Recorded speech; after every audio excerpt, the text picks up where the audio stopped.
প্রিয় ব্রাহ্মণবাড়িয়ার তরুণ প্রজন্ম, দাড়ি কাটাওয়ালা ভাইয়েরা, আমার মা বোনেরা, বিভিন্ন শ্রেণী পেশার মানুষ আজকে এখানে উপস্থিত হয়েছেন। আপনাদেরকে একটা দীর্ঘ লড়াইয়ের প্রস্তুতি নিতে হবে। আপনাদেরকে সচেতন থাকতে হবে, সতর্ক থাকতে হবে। আপনারা দেখেছেন মাইস্কুলে যখন আকাঙ্ক্ষিত ঘটনাটি ঘটেছে, আমরা ভেবেছিলাম কৃষিরামের পতন হয়েছে, কিন্তু আমরা দেখতে পেলাম মাইস্কুলের ঘটনাকে পুঁজি করে আবার আওয়ামী লীগ পুনর্গঠিত হচ্ছে। প্রিয় বাংলাদেশবাসী, আমাদের প্রতিবাদ বিরোধী প্রত্যেকটি রাজনৈতিক দলকে আহ্বান করব,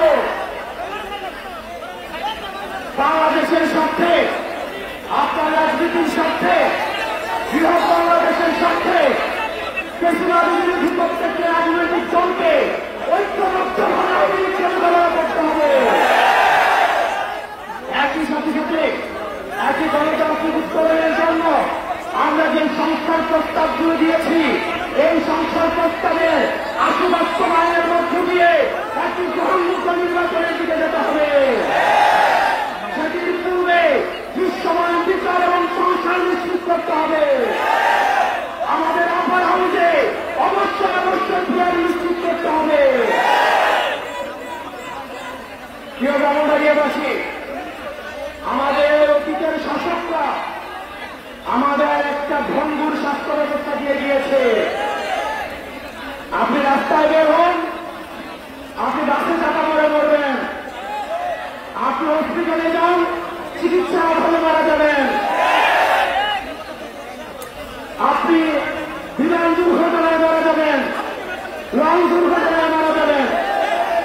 বাংলাদেশের একটি স্বাভাবিক মৃত্যুর নিশ্চয়কে রাষ্ট্র আমাদেরকে দেয় নাই। আমরা একটা স্বাভাবিক মৃত্যুর নিশ্চয়তা চাই। এই রাষ্ট্রের কাছে, অন্তর্বর্তীকালীন সরকারের কাছে আমরা চেয়েছিলাম একটা পুনর্গঠিত রাষ্ট্র ব্যবস্থা। দুঃখজনক বিষয় হচ্ছে আমাদের সাবেক স্বাস্থ্যমন্ত্রী শ্রী ইন্দ্রজিৎ দাস, আমাদের বর্তমান স্বাস্থ্যমন্ত্রী হচ্ছে বাংলায় অনার্স।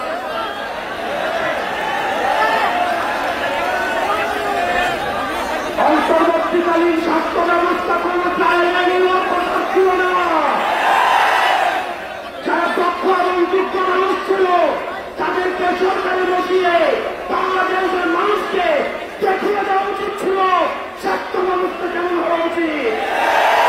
অত্যন্ত পরিচাপের বিষয় আমরা দেখেছি একটা ভঙ্গুর স্বাস্থ্য ব্যবস্থা, একটা অযোগ্য স্বাস্থ্য ব্যবস্থাকে দিয়ে এই স্বাস্থ্য ব্যবস্থা পরিচালনা করতে। বাংলাদেশে কি কোনো ডাক্তার ছিল? অযোগ্যতা, অব্যবস্থাপনা, একটা ক্লাসিক এক্সাম্পল সেট করে দিয়ে দেওয়া হয়েছে এই স্বাস্থ্য ব্যবস্থার মধ্য দিয়ে। আমরা একটা ভালো শিক্ষা চেয়েছিলাম, একটা ভালো নির্বাচন ব্যবস্থা চেয়েছিলাম, আমরা একটা রাষ্ট্র ব্যবস্থা চেয়েছিলাম। ব্রাহ্মণবাড়িয়াবাসী